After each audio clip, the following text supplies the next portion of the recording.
Reparação histérica.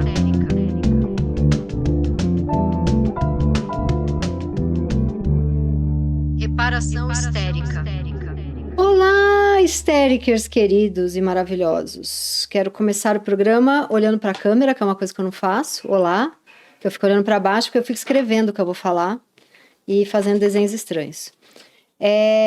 Então, primeiro dar um oi à maravilhosa Mili. Olá, Mili. Olá, minhas queridas e todos que estão aqui com a gente. Olá, Manu. Hoje o Rio de Janeiro, um inverno glacial. Estão vendo que tô com peles mais cobertas hoje, por motivos de frio, de carioca no frio, que é um carioca bem vulnerável, né? E olá, Militatis Tatimili. 27 graus no Rio hoje. Tipo isso. Glacial. Glacial. Queria já pedir, assim, para começarmos, que você se inscreva em nosso canal e avisar que este programa também está nas plataformas todas de podcast, você escuta lá no Spotify e outros. Ah, é porque lá não tem vídeo, porque vídeo tem aqui no meu YouTube. Então você vem aqui para nos ver, mas lá você pode nos ouvir. Porém, você não verá a Manuela toda coberta, muito sensual. E nem nos episódios passados vai conseguir ver também o sovaco de Manuela, que é uma das melhores coisas do programa. Presença garantida. É um excelente sovaco. E também não vai ver a Dilma, que é a gata de Manuela, que está sempre presente nos programas. Bom, hoje trago um tema que não é um tema gostosinho, mas é um tema importante. E começo trazendo um caso aí que aconteceu recentemente. Daniela Calabresa foi no meu programa do UOL, Desculpe Alguma Coisa, e eu perguntei para ela o que ela achava do caso Léo Lins, que a gente já fez um programa sobre isso, né? E todas nós demos nossas opiniões horrorizadas com tudo que ele acha que é piada e comédia, né? Então, a gente é bastante impactada de forma negativa por este jovem que se acha comediante. Fiz uma coluna na Folha também dando uma detonada. Então, a nossa opinião aqui das três já foi bem esclarecida e dada. E aí, Dani, no meu programa, responde criticando, mas também fazendo mas, né? E nesse mas, ela diz que acha que ele não deveria ser preso, que ela conhece ele, que ele não é de todo mal. Mas eu queria trazer o tema do pacto do ódio, porque essa mulher foi esculachada de forma muito intensa na internet e ela está indo para o 9º mês de gravidez. Ela vai parir o quê? Daqui 10 dias. Eu fiquei pensando que é esse pacto do ódio que tem na internet que destrói mulheres, né? E, enfim, já aconteceu comigo, acredito que já possa ter acontecido com vocês também. E é uma coisa... vai crescendo, vai se retroalimentando, vai formando grupos e aquilo vai aumentando, e dessa vez em cima de uma mulher que está grávida. Que sim, fez uma fala que eu não concordo, mas fiquei de fato me perguntando se precisava jogar esse ódio em cima de uma mulher que vai parir daqui 10 dias. E eu queria ouvir vocês. Quer ir, Manu? Pô, fica à vontade. Então vai aquecendo a Psycho Manu aí. Que vem sair comigo. Vai alongando a beira do gramado, como a gente diz no futebol. Várias coisas, assim. Acho ótimo você chamar isso de pacto do ódio, porque é um pacto do ódio mesmo, que existe, né? A gente não pode mais errar. O erro não é mais permitido. Porque só existe duas opções, assim. A alternativa é acertar ou errar, não tem nuance. Então a gente tem que falar sobre isso. Acho bom deixar claro assim que sim, ela errou, né? Racismo é crime e crime é punido no Brasil com prisão. Então ele não está sendo punido por uma piada, gente. Ele está sendo punido por racismo. Acho excelente também falar do pacto da branquitude, ele existe, né? E talvez, sim, tenha sido esse pacto, porque não é que o pacto opera, esses pactos, o pacto da masculinidade, o pacto da branquitude, até o pacto do ódio, ele não opera assim, vamos nos reunir ali e ler o tratado que fala do pacto da branquitude, e agora assina aqui, pronto, não é uma coisa racional, a gente não planeja isso, a gente está equipadas com o nosso racismo. Então a gente, quando fala, ele sai automaticamente. Por isso que é um orai e vigiai constante. O machismo, o racismo, a LGBTfobia, né? A gente precisa se se vigiar mesmo, né? Isso dito, o pacto do ódio, ele é proposto pelas empresas de mídia social. Ele está ali. Somos convidadas e convidados a todos os minutos de todos os dias a assinar esse pacto. Porque é desse pacto que depende o lucro dessas empresas. Eu li um livro que se chama A Máquina do Caos. A Máquina do Caos fantástico. Desenha como as empresas ganham quando a gente treta, né? Depois que eu li esse livro, eu nunca mais eu dei bola para hater e entrei em bate-boca. Porque eu me sinto uma imbecil. Mesmo eu discordando, porque o ódio tá na gente. Eles vão lá e cutucam esse ódio com a mão. Eles pegam assim e jogam eu contra a Tati, eu contra a Manu, e a gente vai. E a gente vai não crescendo, sem nem pensar. E aí a gente tira o tabuleiro da nuance. Eu errei, eu quero me corrigir, eu vou ser uma pessoa melhor, eu vou entender o pacto em mim. Não existe mais isso. Você é colocada de lado, assim, errou. E assim, a Manu vai falar sobre isso brilhantemente. Grávida, quem se importa com uma mulher grávida? Só quando é pra falar do feto. Tá grávida há 2 semanas. Não vai abortar, foi estuprada. Não vai abortar, essa coisa. É assim, só importa pra falar do feto, né? Tem uma criança prestes a vir para a vida, com 9 meses de gravidez, pode falar o que você quiser, manda a mulher, sei lá, hiperventilar, foda-se. Ela fala um negócio que de fato eu não concordo, que tá errado, mas eu fico pensando assim, uma pessoa entrar na internet e escrever: poxa, Dani, você levantou uma bandeira tão importante contra o assédio, era um homem poderoso, numa emissora poderosa, e você, sabe, foi uma frente importante, né, que movimentou outras mulheres ir lá falarem, tal. Você é uma humorista bacana, tal. Você errou dessa vez, Dani, poxa, né? Isso é uma coisa, discordar. Agora, sua idiota, sua imbecil, sua vaca, sua desgraçada, a mulher paparida daqui 2 semanas. Sabe, eu fiquei assim, me fez um mal, eu que já estive paparim 2 semanas, é um momento tão sensível, vulnerável. Tem uma coisa pra gente se implicar, que ficou na minha cabeça, eu ia falar outra coisa, eu vou mudar aqui o discurso meio radicalmente. Que você fala que a Dani ficou mal com essa repercussão negativa da fala dela, você diz que as pessoas xingaram ela, e são coisas que têm um problema muito grave de interpretação, e embora uma crítica construtiva, supostamente, ao Pacto da Branquitude, será que você não tá falando assim porque supostamente existe um pacto aí da branquitude que é inconsciente, você se compadece, você humaniza muito mais, né, a pessoa que, assim como você é branca, do que outros grupos minorizados, lá. Com certeza. Tem uma coisa aí pra você observar? Ok.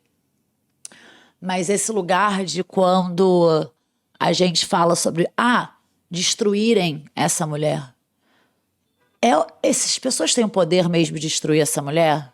E ainda mais a gente está usando o exemplo da Dani, que encampou a denúncia de assédio contra o Márcio Smelling, que era uma figura poderosíssima e que com certeza teve consequências profissionais para ela, tanto, né, relacionadas à imagem pública dela, fora, né, o pessoal.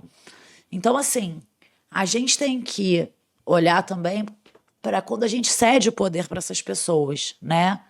Porque a gente introjeta. Existe perseguição nas redes, assim, as pessoas atacam de fato, vazam seus dados, fazem deepfake, aquilo tem consequências concretas e palpáveis, né? Mas esse lugar daquilo tirar seu sono, né? Daquilo te destruir mesmo. De você deixar aquilo chegar em você. Né? Quando é uma crítica embasada, né, numa coisa assim, uma crítica progressista dói mais, né? Tipo, a gente aqui que já escreveu para jornal, se vem um bolsonarista, a gente fala assim, bom, beleza, tá rolando, do lado certo. tô do lado certo, né? Mas quando vem esse fogo amigo, é muito mais doloroso. Até porque é mais inteligente, né? Exatamente. E aí eu acho que, assim, essa questão do pacto do ódio, a gente sabe que rede social é um campo minado. Tem ódio legítimo, real mesmo, né? Foi o que a Amelie falou, não tem regulação. O que gera, o sentimento que mais gera engajamento, se é comprovado, é a raiva. Então, né? Fica aquela arena, né? Onde rola solto mesmo, treta, e discurso machista, racista, homofóbico, transfóbico, e por aí vai. Tá certo combater isso, né? Até porque a nossa sociedade é fundada em cima de um grande pacto do ódio. Sistemazinho patriarcal, colonialista, racista, classista, por aí vai. A nossa sociedade se articula assim, né, na dominação do que é considerado o outro, né, o diferente do padrão que é o homem hétero, branco, classe média alta.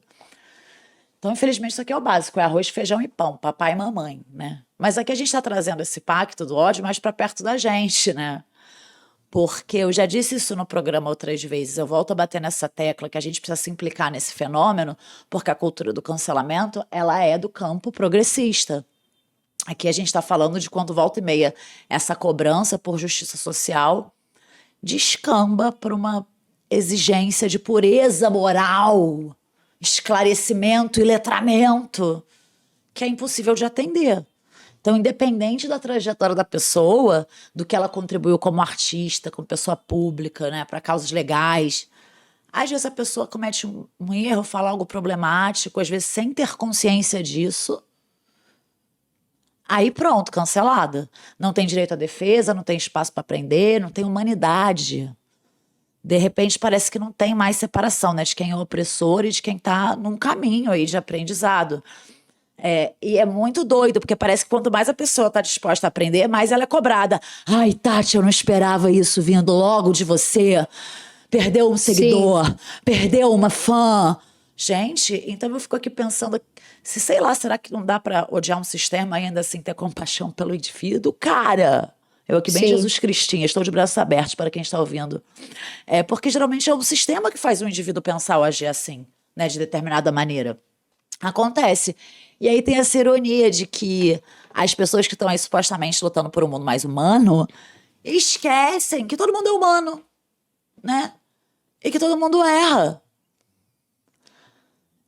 Tem uma reflexão de um livro que eu gosto muito, que é O Falso Espelho, da Gia Tolentino.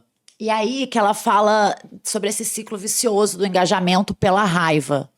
E ela traduziu muito bem um fenômeno que me afligia, tipo assim, há muito tempo, que é esse protagonismo, esse palco que a gente dá pro hater, sabe? Tati adora fazer isso. Volta e meia fica chateada. Não é verdade, amiga? Eu ia abrir hoje o programa falando como é horrível, tal, elas me proibiram. Suzana Vieira, milhões de brasileiros que a amam. Aí vem um desgraçadinho, fala assim, cara de mamão. Tati fica mal. E é normal, tá? É normal a gente se sentir assim, mas é muito doido como esse tipo de coisa se destaca, assim, pra gente, né? Sim. Mas aí, voltando pra Gia Tolentino, ela fala disso por uma perspectiva bem interessante. Trazendo de volta o protagonista de quem é alvo desses haters e desses comentários de ódio. E é muito interessante porque assim a gente deixa de ver a vítima só como objeto. Então a vítima, por esse ponto de vista, ela se torna sujeito, ela se implica, né, nesse ciclo. Eu vou falar também a minha perspectiva da teoria da Gia Tolentino, porque eu li esse livro há muito tempo, então foi o que eu entendi, tá? Não sei se é ipsis literis. Então, digamos que essa pessoa tá lá, postando o conteúdozinho dela, feliz da vida. E assim, gente, se posicionar na internet publicamente, independente de você ser de um grupo minorizado ou não, cara, você não vai conseguir agradar gregos e goianos, tá? Então faz parte do jogo que você receba críticas e comentários negativos, às vezes puramente maldosos, porque as pessoas são sim felizes, esse foi o jeitinho que elas conseguiram extravasar esse sofrimento, ok. Daí essa pessoa pinça esses comentários de ódio em meio a muitos outros, né? Mas esses são os que mais chamam a atenção, criam um sentimento de revolta, né? Que dão aquele impulso de reação. E produz um conteúdo em cima disso, mostrando que tô sendo perseguida, tô sendo injustiçada, essa pessoa tá sendo atacada e tal e tal. Esse conteúdo gera mais engajamento ainda, porque a raiva é o sentimento que mais gera engajamento, tá? Então o impulso de reagir, às vezes, a uma coisa que te ofende é muito mais irresistível, enquanto o lado, às vezes, que fazer um elogio, né? Sim. Às vezes eu vejo um comentário legal, uma coisa legal de uma amiga, aí não dá tempo de falar linda, mas quando tem uma coisa que me revolta, eu fico ali, eu paro tudo que eu tô fazendo, né? Mas vamos lá. Então, uma parcela das pessoas que entram em contato com esse conteúdo, denunciando esse hate, que essa pessoa tá lá se colocando como uma vítima, fica com raiva dos haters e comenta coisas como: cara, esses caras são nojentos, eles deveriam ser presos, você é muito melhor que eles, pipipipopopó. Só que a outra parcela que se identifica com esses haters, com um grupo que está sendo denunciado ali, que pode ser red pill, pode ser evangélico, pode ser alguma coisa sobre machismo, então são os homens, pode ser sobre o pacto da branquitude, enfim. Este grupo que leva para o pessoal ficar com raiva do post, raiva das reações ao post, né, dos comentários de apoio, que na verdade são comentários muito mais motivados pela raiva do que pela empatia. Lá na frente a gente retoma isso, depois a gente fala disso. Né? Então esses grupos eles reagem com mais intensidade a esse conteúdo, essa pessoa passa a receber mais e mais comentários de ódio. Daí o conteúdo gera uma polarização e vai gerando cada vez mais engajamento de ambos os lados, né? É o que a Mili falou da máquina do caos, né? E aí vai ganhando mais visibilidade, mais alcance, vai virando uma bola de neve a parada. E a princípio parece até vantajoso para a vítima, porque o discurso de que ela é uma vítima ganha contorno, fica comprovado, ela ganha credibilidade, visibilidade em cima disso. E aí, às vezes, a pessoa pode acabar, assim, caindo num ciclo vicioso mesmo, de ficar printando e repercutindo aquilo. Bom, enfim, resumindo, no ensaio lá da Gia Tolentino, ela traz exemplo de 2 mulheres que se deram muito mal nessa, né? Que foram construindo essa imagem de sou vítima da misoginia, olha como eu sou perseguida, e dando cada vez mais espaço pro hate que elas recebiam. E a coisa escalou num ponto que elas se tornaram alvo de grupos misóginos, sei lá, vazando dado pessoal dela, elas recebendo ameaça no trabalho. Acabou que elas tiveram que se mudar de cidade, que deletar todas as redes sociais, a vida delas foi transformada num inferno. Porque quando o assunto é raiva, gente, quando a gente trabalha na lógica da destruição, esses grupos, eles, tiram de letra, eles se articulam de um jeito muito mais eficiente. O ataque é real, é ameaça de morte, é deepfake, é o diabo. Né? E do outro lado, o máximo que a gente aqui faz, é um textão. Vou fazer uma coluna na Folha. É um tweet lacrador. Então, a teoria da autora não é sobre culpabilizar a vítima, né? Também não tem a ver com engolir sapo, preconceito, não poder reagir, mas é sobre não dar palco porque não faz sentido, que é o caos, né? Bater palma pra maluco dançar, que é uma expressão que talvez seja psicofóbica, mas eu amo, ficar batendo palma pra maluco dançar. Psicofóbica é muito bom. Tudo o que esses caras querem é chamar atenção, é ser o centro da visibilidade, é destruir mesmo, né? É contaminar os outros com o inferninho lá, pessoal deles. E isso pode acontecer mesmo quando a gente fica nesse hiperfoco do ódio. Então a melhor reação, em certos casos, é você ser feliz, cara.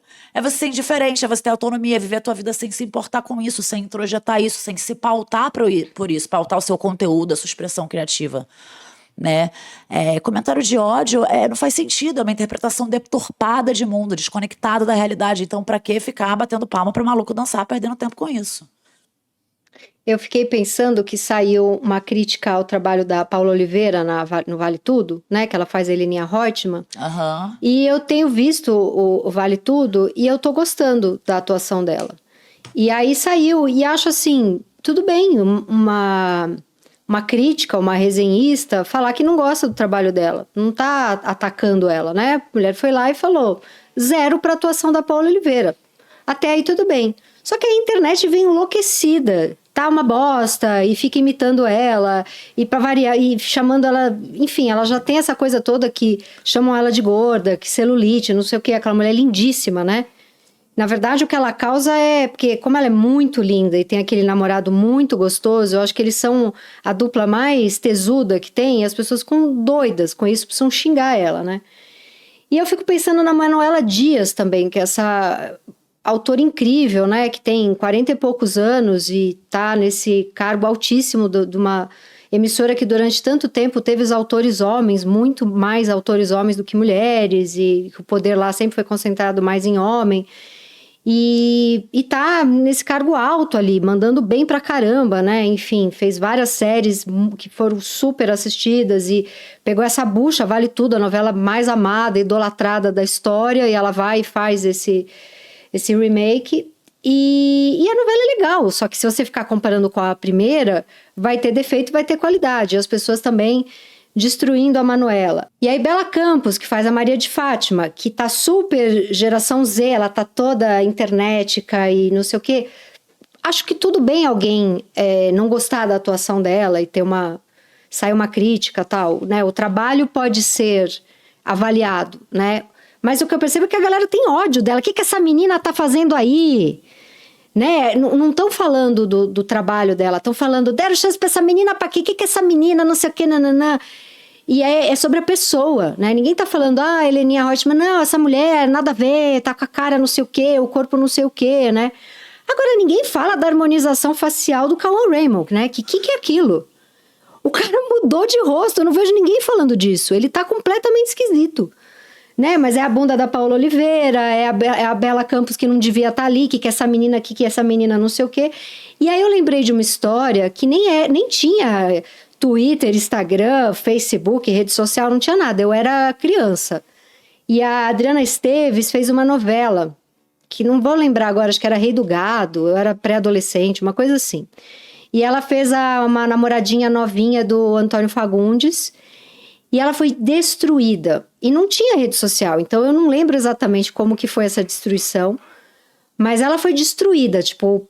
de novo, o que essa menina tá fazendo aí? A galera odiou a atuação dela. Essa mulher ficou péssima. Anos sem conseguir fazer nada, né? E depois fez um monte de coisa legal, até que ela volta como Carminha, top 3 maiores protagonistas de novela da história, né? E assim, citei aqui rapidamente 5 mulheres que estão ali trabalhando, sendo destruídas, né? E no caso a Adriana Esteves, antes mesmo de redes sociais. E lembrei também, vocês lembram daquela menina que estava na faculdade e falou, essa velha não tinha que estar na faculdade? Uma menina que foi etarista, né? Porque tinha uma mulher da minha idade, assim, mais nova que eu até, eu tenho 46, acho que a mulher tinha uns 42, e ela manda um vídeo, o que essa véia tá fazendo na faculdade, não sei o quê, né? Horrível, ela foi etarista, ela errou, uma menina de, sei lá, 18, 19 anos errou. Eu sou uma mulher que na época tinha a idade da mulher que ela zoou, né? Tinha 42, 43. Cara, o que fizeram com essa menina? Ela saiu da faculdade, ela foi xingada acho que durante um mês, expunham a cara dela em tudo quanto é lugar, destruíram a vida dessa menina. E eu lembro que na época, ela errou pra cacete, mas quantas vezes num grupo de WhatsApp a gente não manda uma merda, entendeu? Eu lembro que na época eu fiquei muito mais compadecida da menina do que da mulher que foi chamada de tia. E eu tinha a idade da mulher que foi chamada de tia. E eu já devo ser chamada de tia geral, porque vira e mexe eu me enfio num monte de curso cheio de jovem. Mas destruíram. Eu lembro que a mulher foi convidada para fazer um curso na Europa, sei lá, e a menina com a vida destruída, entendeu? Assim, ela errou, mas acabaram com a vida da menina por um mês, entendeu? Enfim, só lembrando de algumas mulheres, assim, que realmente a internet fez um negócio muito além, né? No caso dessa menina, ela errou. O que a internet fez com ela é muito mais errado do que o que ela fez. O pacto do ódio em cima dessa menina é muito mais grave, nocivo, escroto do que o comentário que ela fez. Eu não sei se a gente consegue mudar alguma coisa operando na chave desse nível de ódio. Porque assim, é claro que raiva a gente tem. A gente tem raiva. Eu tenho muita raiva do Bolsonaro, gente. Muita raiva. Muita raiva mesmo, assim. Tem muita raiva dentro de mim. Eu comprei recentemente um saco de pancadas aqui.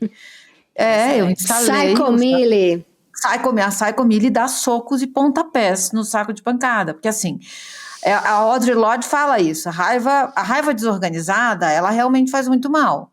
A raiva organizada, ela pode mover a gente. Então, não é exatamente a raiva que é o problema. O problema é a gente operar numa chave do ódio nesses termos. Porque quando eu li esse livro, A Máquina do Caos, e depois esse Careless, que é o livro que a alta executiva do Facebook está dizendo como opera, e ela fala nesse livro como o Facebook operou quando houve um assassinato em massa lá no Mianmar, né, um golpe de Estado. É horrível, gente, assim. As redes sociais, elas só jogam a coisinha pra gente ir lá e se matar. A gente é rato no laboratório. E elas fazem isso justamente pra gente ir lá se matar. E a gente cai. Então, eu acho que a gente não direciona a raiva para onde a raiva tem que ser direcionada. Você falou aí, por exemplo, do Cauã. O Cauã foi acusado de praticar violências no set, não é?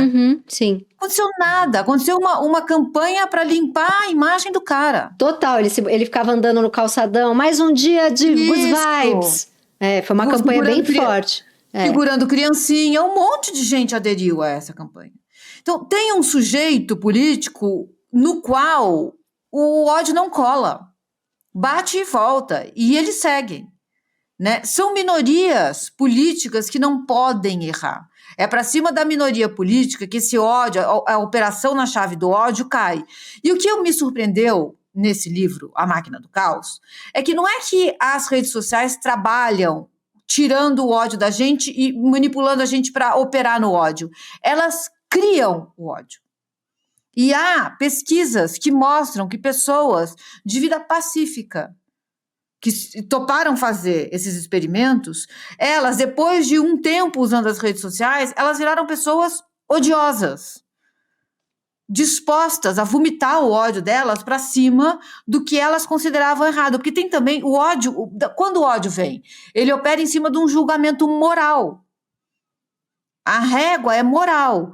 Então, sim, a Dani Calabresa errou. Racismo é crime e crime é punido com prisão. Não tem por que a gente tirar o Léo Lins disso. Ele foi julgado por racismo, está condenado, vai preso. Ela errou. Mas como que a gente pode tentar dizer para a pessoa que ela errou quando a gente está berrando coisas odiosas no ouvido da pessoa? Exato.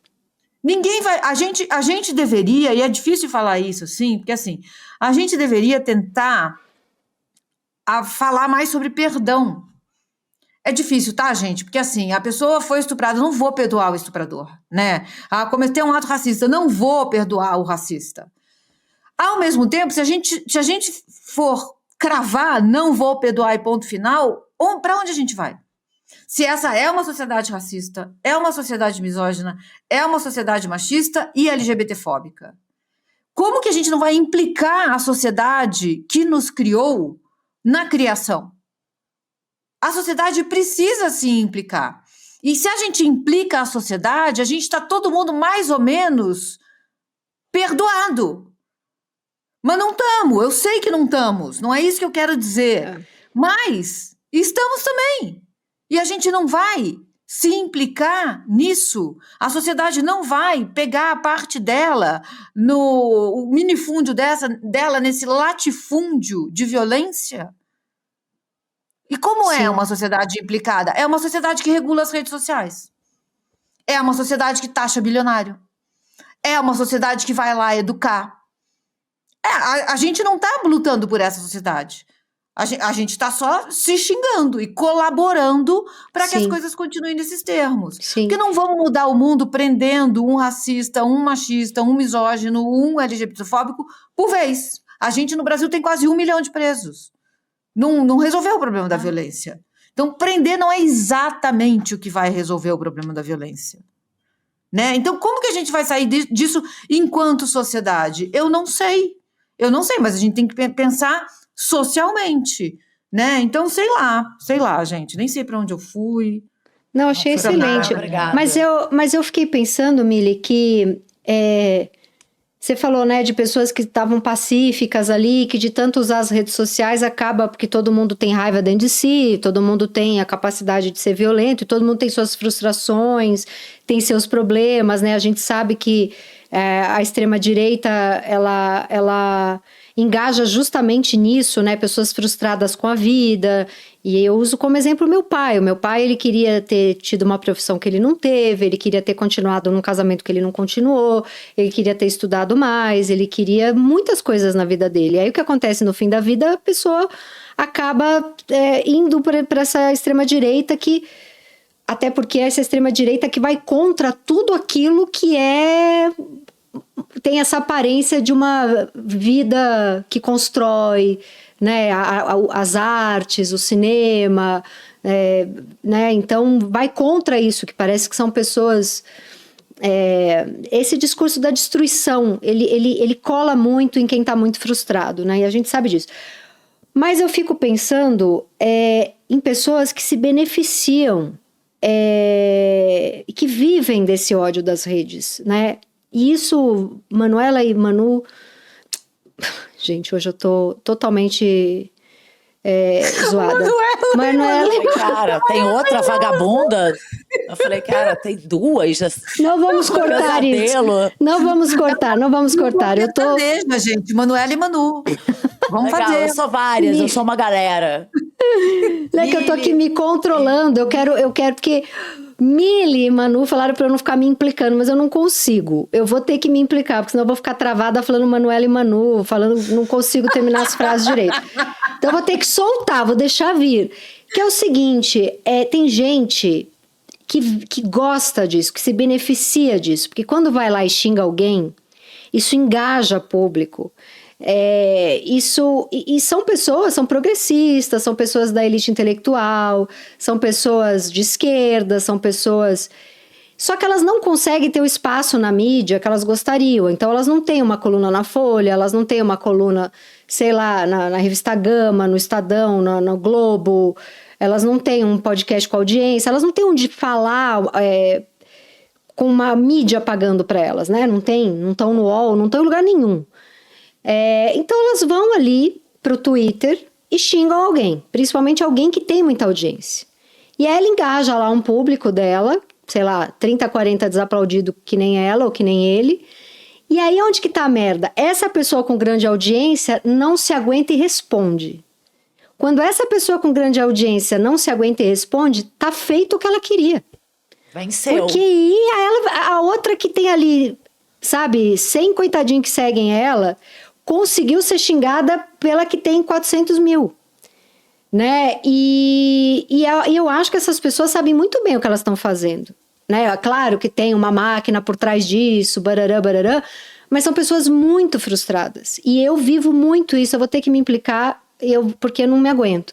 Eu vivo muito isso, porque tem uma galera de corredores universitários, acadêmicas, que passaram os últimos 20 anos fazendo mestrado e que não conseguiram, nesse tempo, mostrar coisas para o mundo, porque ficaram ali dentro dos corredores, elas não conseguem se comunicar, elas sabem muito, mas se comunicam mal. Então elas não têm audiência, elas não têm uma mídia onde elas possam escrever.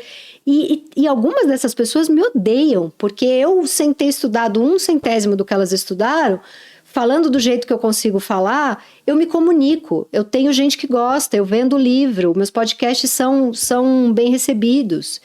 E tem um monte de gente que vai nos meus programas intelectuais, acadêmicos, que gostam de mim, que fazem trocas importantes comigo. E essa galera que não consegue se comunicar, apesar de saber tanto, mas aquilo não sai de dentro delas, elas não conseguem se conectar.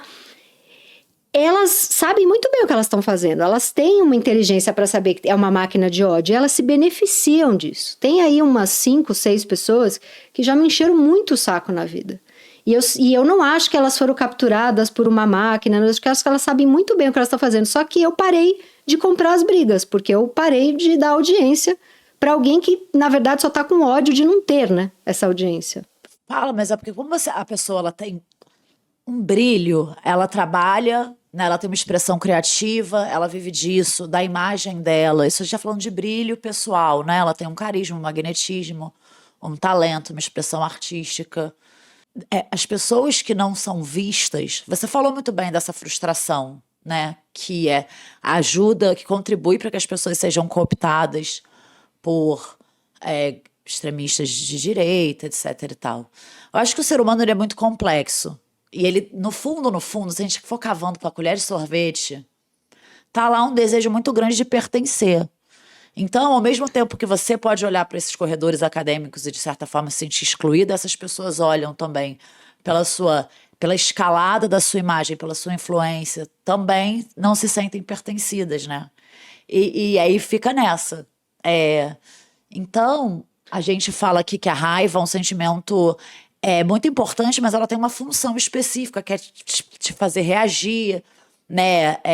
Mas às vezes pode ser mal canalizada, como a Amelie falou. Todas as emoções são importantes, né? Divertidamente, aí já ensinou isso pra gente.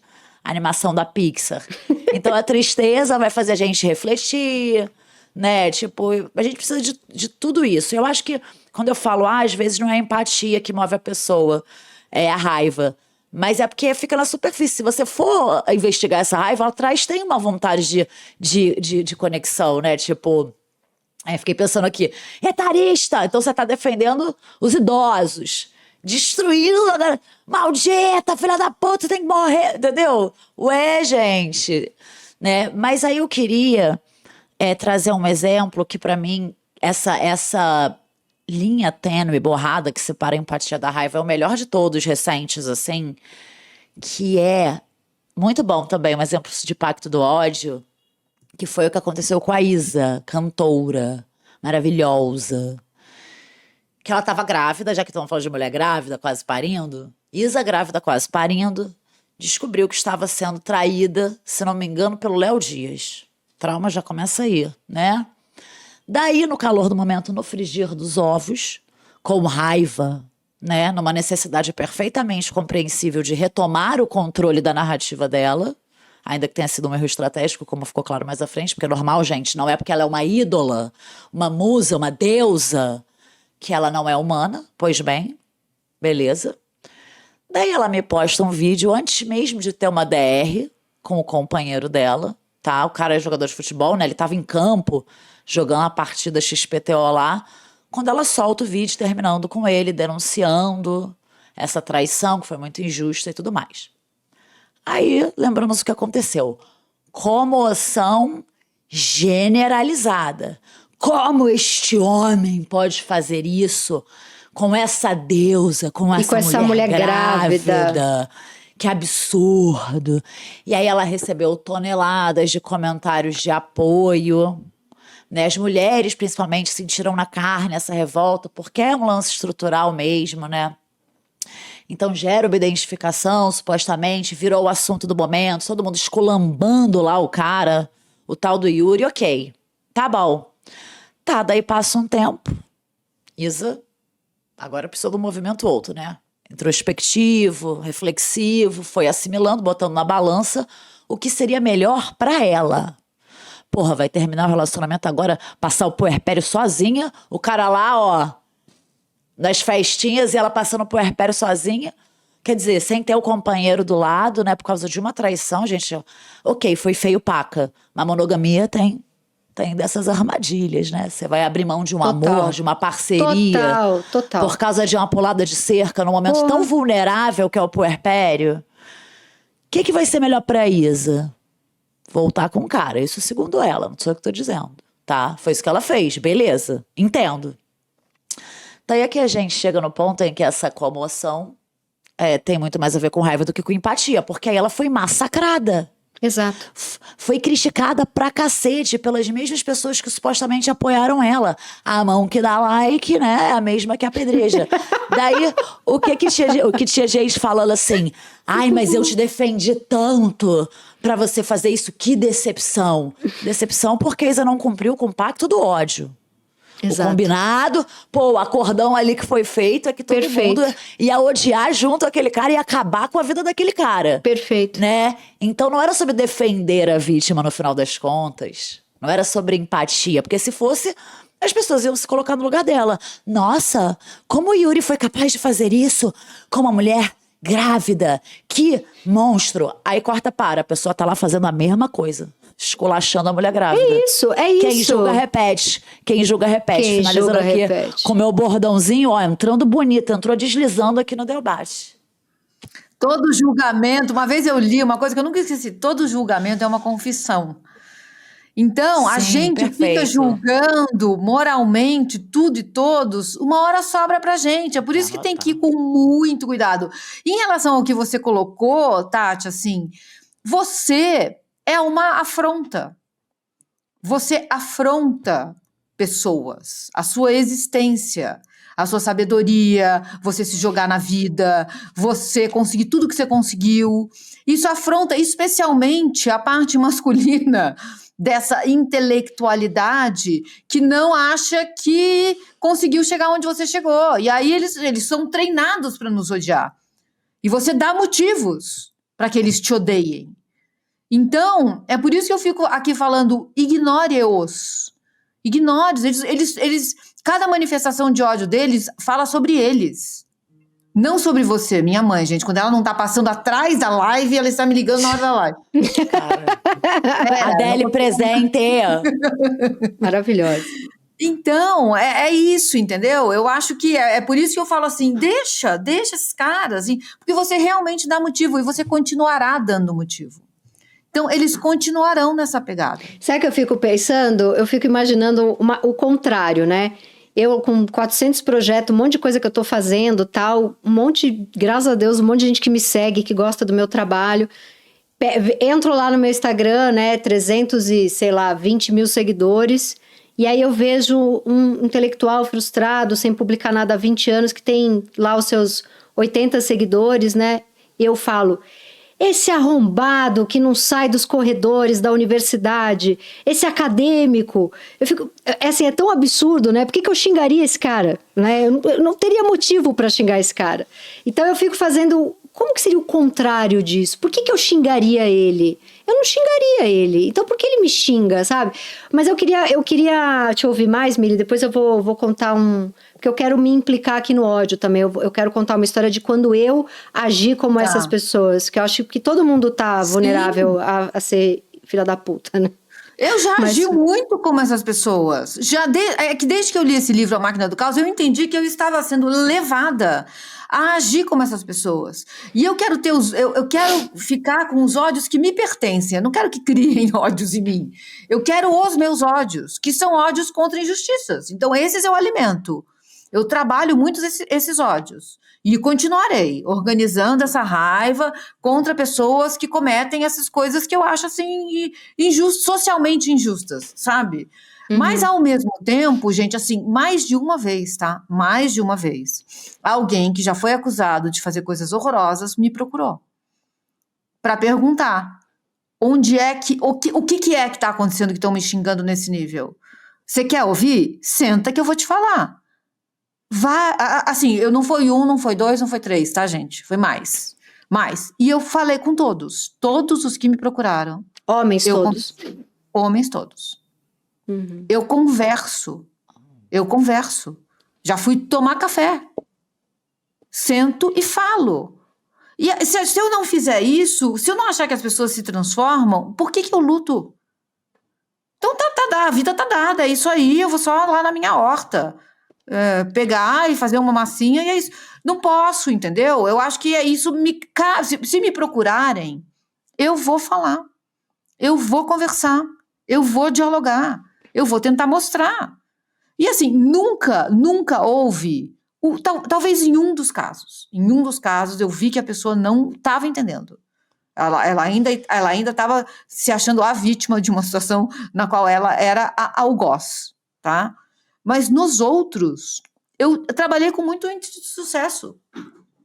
E vou continuar fazendo isso, assim. Porque é isso, assim. Essa eu acho que é a dimensão do perdão, do vamos conversar. Se entendeu, se olhou para trás e falou, eu fui um bosta, eu não quero mais ser essa pessoa. Porque tem isso também, né, gente? Assim, é muito... Já falei isso aqui, eu acho, assim.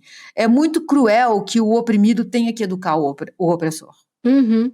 É o que a gente faz. E é o que a gente vai ter que continuar fazendo. Não deixa de ser cruel. Mas como que a gente vai sair disso se a gente não fizer? Eu não sei. E muito mais intenso e sofrido para mulheres pretas, que tem que ficar ensinando racismo para branco o tempo inteiro. Isso, exatamente. Eu entendo as que falam, não vou mais fazer, fodam-se vocês. Vai estudar. Mas assim, se me procurarem, eu vou falar. Fiz um livro para isso, sabe? Assim, eu vou falar. O que a gente vai fazer? Eu vou conversar. Gente, assim, só mais uma coisinha que eu quero falar. Na África do Sul, tem o Museu do Apartheid. Eu acho que deveria ser visita obrigatória para todas as pessoas vivas hoje. O Museu do Apartheid, você não entra e sai do mesmo jeito. Tem uma sala lá, e eu tive o privilégio de fazer essa visita com Djamila Ribeiro, Camila Pitanga. Nossa, eu lembro. Do meu lado, assim. Tem uma sala em que você fica assistindo vídeos do que eles fizeram, que chama Comissão da Verdade e da Reconciliação. Comissão da Verdade e da Reconciliação. Não é só da verdade.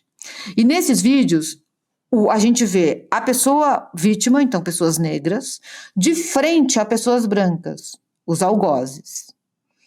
E havia ali a necessidade de chegar a um consenso. Eu falei já aqui da história da Patrícia de Lille, a prefeita da Cidade do Cabo, que hoje é ministra do Turismo. Já contei essa história aqui? Não, Acho que vai você contou contar pra agora. mim, mas conta no programa. Então, porque ela era uma revolucionária, uma mulher, ela não é negra, ela é people of color, que eles chamam lá, né? Ela não é exatamente negra, mas ela não é branca. E ela era uma revolucionária, amiga do Mandela. Ela ficou amiga do Mandela depois, né? O Mandela era muito mais velho do que ela. E ela participou dessa Comissão da Verdade e da Reconciliação, e ela teve que sentar na frente do algoz dela. E ela teve um dia que ela não conseguia. O primeiro dia ela não conseguiu. E ela estava tão nervosa com aquilo que ela começou a se machucar embaixo da mesa. Pegou o braço dela e começou a se machucar.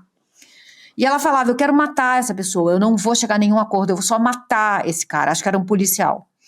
E o Mandela ficava circulando nas dependências do lugar onde acontecia essa Comissão da Verdade e da Reconciliação, e alguém falou para ele, tem uma sala lá que vai dar ruim. Vai dar ruim. E ele foi. E ele falou, Patrícia, é Patrícia de Lille o nome dela, você pode sair aqui comigo um minuto? Ela saiu. Aí ela falou, eu não vou conseguir, pode me tirar daqui, eu quero que esse cara morra. Aí ele falou, você vai conseguir. Porque você vai entrar lá agora e você vai entender que não é sobre você, é sobre a gente reconstruir um país. Volta lá e não pensa em você, pensa no que a gente vai construir com este país. E ela conseguiu. E ela falou que foi uma lição de vida para ela. Ela tinha 27 anos, ele tinha acho que 57 ou mais, talvez. Não mais, gente, eu acho. E ela mudou a maneira como ela se aproximou da política a partir dali.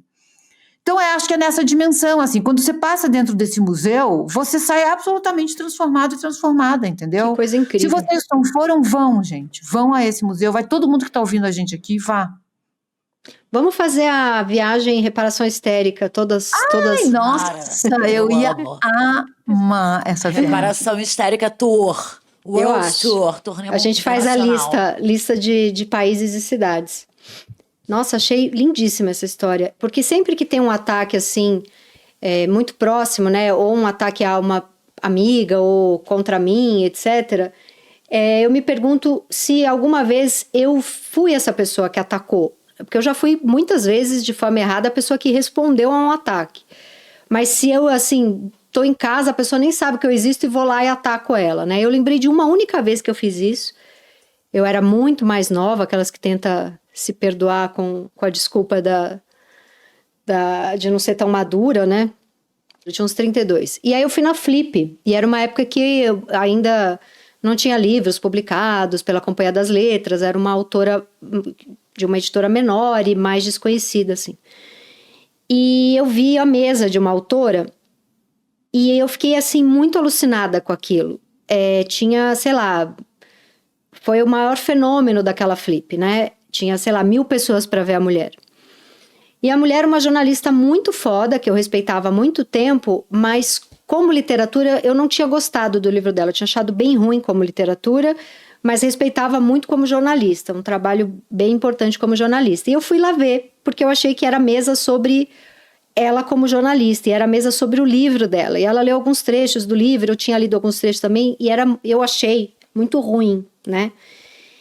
E uma coisa é você sair da mesa e comentar num almoço com 2 amigas. Caramba, ela é uma jornalista foda, mas o livro é ruim, né? E a sua amiga fala, não, achei bom. Aí você fala, porra, achei ruim, como literatura acho ruim. Isso é normal, você tá criticando o trabalho, você tá criticando dentro do teu grupo de amigos. Outra coisa é o que eu fiz na época. Eu fiz isso no Facebook. Tinha alguém falando, a mesa da fulana foi maravilhosa. E eu entrei lá e falei, respeito como jornalista, mas esse livro como literatura é das piores coisas que eu li esse ano. Eu fiz isso aberto no Facebook, num grupo de debate com muitas pessoas. E foi a única vez que eu fiz isso. E hoje, olhando para trás, isso tem mais de 15 anos, 32, 42, 40, tem 14 anos mais ou menos, eu fiz por inveja. Eu fiz por raiva, porque tinha 1000 pessoas vendo ela e eu não era ninguém. E isso mostra pra mim que tá tudo bem quem me xinga tem inveja. Aquela conclusão. homenagem, mas é uma homenagem. As pessoas fazem as homenagens tortas. Eu já recebi várias coisas assim que eu falei, ai, coisa linda, gente. Cheguei lá. Cheguei lá, tá me odiando demais. Cara, fui xingar a mulher no Facebook. Eu estava com muita inveja. Lotou pra ver ela falando, entendeu? Porque, diz sobre quem xinga, não diz sobre... fala sobre quem está xingando, não sobre quem está recebendo. Porque eu acho que quem me xinga, de fato, não gosta dos livros, dos podcasts, e tudo bem. Agora, ir lá xingar é outra coisa. É outra coisa. O que movimenta você ter que falar isso pra destruir alguém, entendeu? Isso. Que é essa diferença entre... Pô, Dani, você levantou aquela bandeira tão importante do assédio... Sei lá, não gosto muito das tuas comédias. Agora, esse comentário, sei lá, foi ruim, né? Você errou, tá? Outra coisa sua idiota, vaca desgraçada, uma mulher que vai parir daqui 10 dias, entendeu? Sim. Uma coisa não gostei do livro dela. Outra coisa que merda de mesa. Né? E eu acho que até tem umas críticas que operam numa chave mais duras, que elas ainda assim são bem-vindas. Você só não pode descambar para xingar, para você destruir aquela pessoa com palavras que não é liberdade de expressão. Isso é só realmente violência. Exato. Né? Então, não. Sim. Mas essa consciência de que, agora pegando aqui o vocabulário de Papai Jung, que vocês sabem que ele é meu tutor, que eu sou cadelinha dele, né? Já falei isso aqui 25 mil vezes. Sim, eu sou também, tá? Tati não é, mas somos nós duas. Tati não é. Com o tempo aí a gente vai trabalhando isso. Vamos trabalhar. E aí é sobre projetar a sombra no outro. A gente faz isso o tempo inteiro, né? Então, quando vem uma reação desproporcional, violenta, que a gente olha e fala, cara, não tá condizendo com a realidade. Se a pessoa não precisava reagir a isso, ao meu trabalho, e falar desse jeito do meu trabalho dessa maneira. Aí a gente consegue separar, né? E falar, elas têm um gatilho dela, isso é sobre ela, não é sobre mim. Às vezes é uma crítica construtiva, às vezes a função da pessoa é criticar, às vezes a gente vê ali uma coerência naquilo, o tom dela é ponderado, e você fala, pode ser, mas ok, eu gosto também do meu trabalho, eu não preciso, né, agradar todo mundo, mas... E aí eu tenho uma astróloga, que é junguiana também, quando ela fala dessa coisa da sombra, que ela diz assim, projeção... É sempre tipo aquele meme, não sei se é um meme, é uma frase de internet, que é, se você tem um problema comigo, você vem aqui e busca, porque ele não é meu, entendeu? Isso é muito bom. Então você separar essas coisas e falar, cara, isso, e gente, isso é poder. Isso eu acho que é o que chamam por aí de empoderamento, né? Porque a gente não se deixa destruir, não introjeta, não se valida por essa aprovação externa, sabe? Exatamente. Sim. Bom, gente, quem tem dicas? Eu vou dar... não! Eu e a Mili temos a mesma dica. Vai, Mili, você começa. Eu começo e você acaba. Eu queria indicar o seguinte filme que está na Netflix, do Esmir Filho. Qual é, Tati? Homem com H, meu Deus do céu. Eu falei que ia dar essa dica, Mili, eu vou primeiro, porque é a mesma dica. A gente tá muito... Não, a gente tá muito maravilhada com esse filme. Muito, chorei horrores, quanta delicadeza, como ele conseguiu colocar o Esmir, né? Ele é irmão da Sara Oliveira, a Sara faz uma ponta no filme. Ele conseguiu colocar uma vida imensa num filme de 2 horas. E fez isso com maestria, tá tudo ali, eu chorei muito. É a história, né, cultural do Brasil, em certa medida, assim, tem um aspecto dos anos 80 que tá ali. Muito legal, assim, muito bonito. Muito poesia. bonito. E o jesuíta é uma coisa impressionante, né? Tinha horas que eu falava, é o jesuíta ou eles estão usando usando uma imagem do Ney? Ele ficou igual. Ele é muito foda, né? Ele é muito bom ator. O ator que faz o Cazuza também é uma coisa impressionante, assim. Eu fiquei muito maravilhada, assim, a direção tá linda, os shows, as músicas, o jesuíta tá incrível, eu realmente... E acho, assim, um país tão conservador, né? A gente sabe que o Lula ganhou por uma margem pequena, e, assim, tá em primeiro lugar na Netflix, tá indo super bem o filme, essas coisas me dão uma esperança. Né? Porque assim, é um filme sobre um cara que além de gay, se vestia como bicho, como mulher, como sem gênero, como todos os gêneros. podia incomodar muito, né? E tá em primeiro lugar no Netflix, então me dá Fiquei muita encantada. esperança. E eu acho que talvez ele seja bissexual, né? Fiquei com essa impressão. sim, ele não, bissexual. né? Pansexual. Ele é animado, ele é animado. Ele é e animado. tem uma coisa que ele fala, o personagem, né? E que pode ser...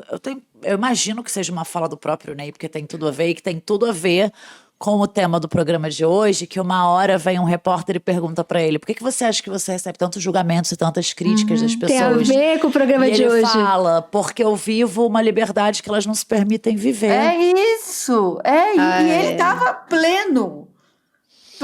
Gente, que homem. Não, gente. E a pessoa no auge do sucesso compra sua casinha no mato e vai ficar de boinha. O que é essa pessoa? Essa pessoa é muito foda, né? Maravilhoso, gente. Maravilhoso. Fiquei, assim, chorei muito, muito, muito, porque eu acho que a nossa cultura é fodástica, tá? E o Cazuza, assim, as letras, tudo. Eu só fiquei com dó do português, dos Secos e Molhados, que perdeu o Ney Matogrosso. Sim, e ele chora no filme, né? Isso. Eu achei bem feito. Eu achei bem feito. Não, eu amo as cenas todas dele com o pai, que delicadeza, né? Que coisa. Enfim, e que vejam virada, né? Vejam. Sim. Manuela, vem você agora. Manu e Manuela, eu mesmo. E a Emanuele. Também vou ressoar aqui, vou engrossar o couro dessa dica do Homem com H, que tá imperdível.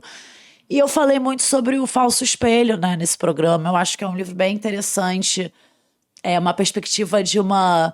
né, a Gia, ela é uma intelectual, mas ela também foi participante de um reality, então ela entrou. Sim, é muito legal. Na adolescência, ela viveu essa cultura superficial, essa fama na internet. Então, é bem interessante pra gente observar como a internet desgraça a cabeça das pessoas, como a gente vira personagem, vira produto. E aí ela explora esses pontos cegos em que a gente se implica, e até coisas que parecem interessantes, solares, como essa cultura de girl boss, um otimismo tóxico que ela chama, né, uma suposta liberdade de escolha que a gente acha que tem, mas não tem. É bem interessante esse livro, é uma leitura bem gostosa e vale a pena. Muito bom, gente. Então é isso, acabou. A gente tá aqui em 1h05, falamos mais que o Homem da Cobra. E mais uma homenagem a Ney Matogrosso, que ele também é o Homem da Cobra. Tem muitas cobras gente, no filme. E é isso. Então, semana que vem tem mais um programa. E depois já vou avisando, a gente vai tirar umas pequenas fériasinhas para leituras e engrandecer nossas sabedorias. E voltamos. Mas semana que vem ainda tem. Vocês, por favor, se inscrevam aqui no canal. Dá o like, gente. Dá o like, comentem. Até esse momento do programa, por favor, só clica aí no joinha. Exato. E lembrando que em breve faremos, por enquanto a gente está só no esquenta, mas faremos nosso Clube do Livro. Então, a gente está se articulando aqui, a gente está se articulando, exato. E lembrando aí que vem a Flip, se você ainda não viu Pousada, talvez você não veja mais, porque lotou já a Flip. Mas eu tô muito animada, porque vai ter a Liv Stromkist, gente. Eu sou muito apaixonada por ela. É maioral. É muito bom. Então é isso, e vai ter ela junto com a Giovanna Madalosso, que é outra maravilhosa. A mesa Giovanna Madalosso e Liv Stromkist. Tô muito... Prata da casa, coisa boa. Coisa boa demais. Então tá, gente, até semana que vem e um beijo, um forte abraço. Beijo, gente. Tchau. Beijo. Tchau. Reparação histérica.